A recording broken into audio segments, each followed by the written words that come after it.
We are going now to see why Darwin's theory of evolution was only gradually accepted.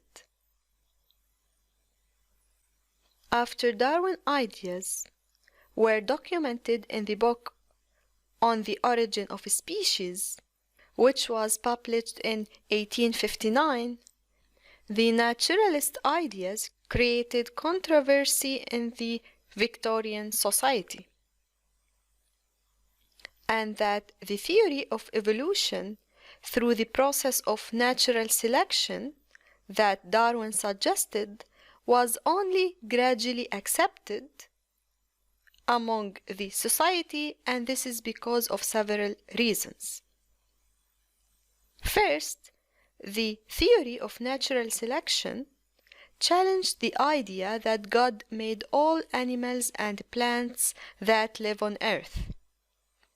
And this religious view was the generally accepted belief among most people in the early Victorian England.